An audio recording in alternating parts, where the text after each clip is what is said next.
Hi, I'm Joan, and we are going to revisit a container that I did a video on prior because it's time to do a little bit of pruning.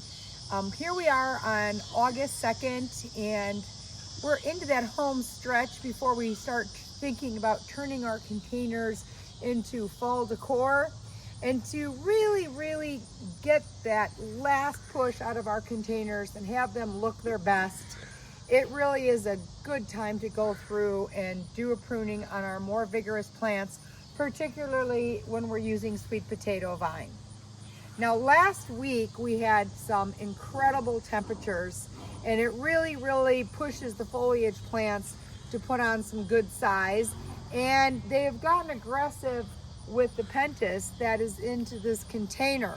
So I'm going to show you how I go through and prune these plants, and I must say I don't do it in a delicate manner. I do it rather quickly, and it will just make things refreshed and give our smaller plants, again, the pentas, a chance to thrive and give our ageratum a little more elbow room.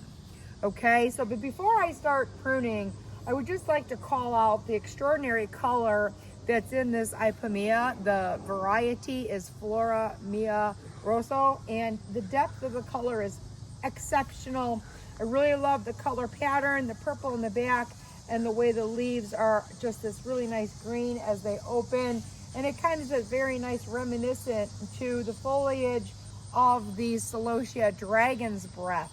And as another reminder, this is the Ageratum Monarch Magic, which really brings in the butterflies. And our pentas is the Lucky Star Pink. So let's get to work here and get our flowers a little bit of room here and give them some space from our Ipomoea. So again, I love to use these nice pruners. These are from Dram. They're just a little set.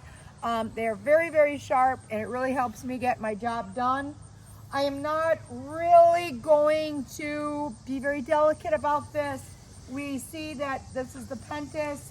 I need to give that plant some space so that it can do one more nice floral push at least before we start considering fall. So as you can see, I've trimmed this back once or twice before on the Ipomoea, and I'm just going to get in there and really indiscriminately prune back these plants and not really consider where I'm cutting. It's not that important because what I want to do is give this some elbow room. Now, it's not going to look that attractive once I am finished, but believe me, in a matter of a day or two, you won't even notice that I have cut back this Ipomoea. In the past, I have made a comment where we have Japanese beetle pressure in my neighborhood here in West Chicago, Illinois. And again, the plant is so vigorous that even though there is some damage, it really does not make much difference to the attractiveness of the plant, and it outgrows that quite easily.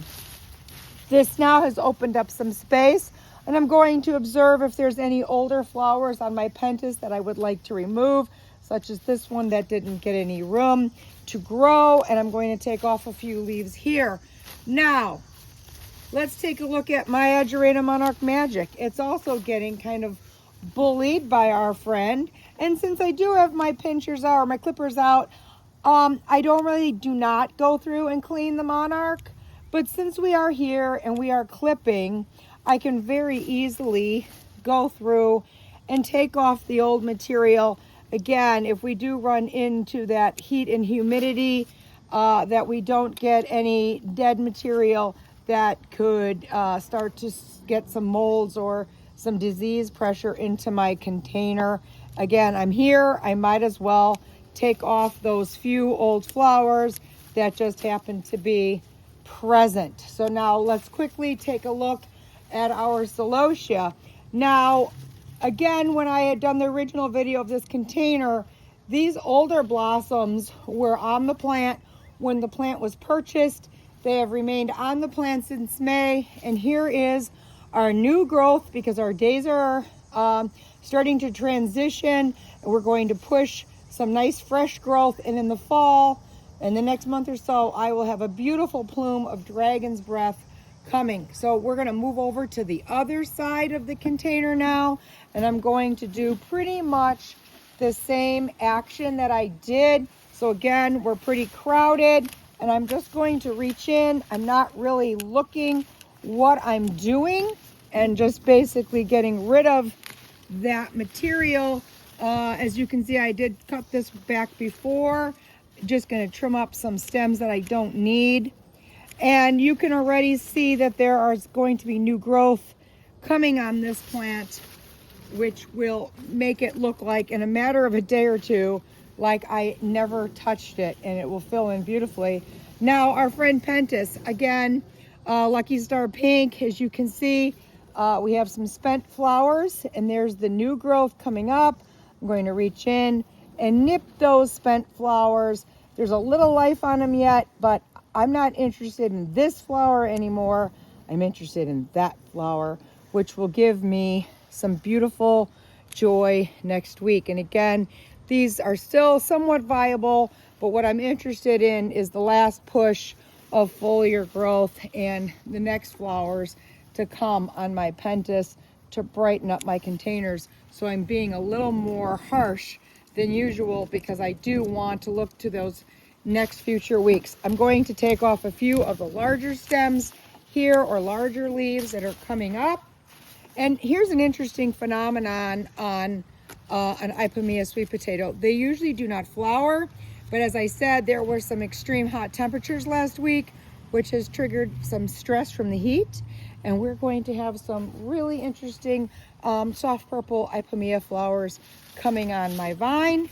While I'm here, I will reach in and grab any of the dead material that was underneath and kind of give a little spread here to my friend Angeratum, and again, cutting off any of the old flowers just because I happen to be here pruning this particular container.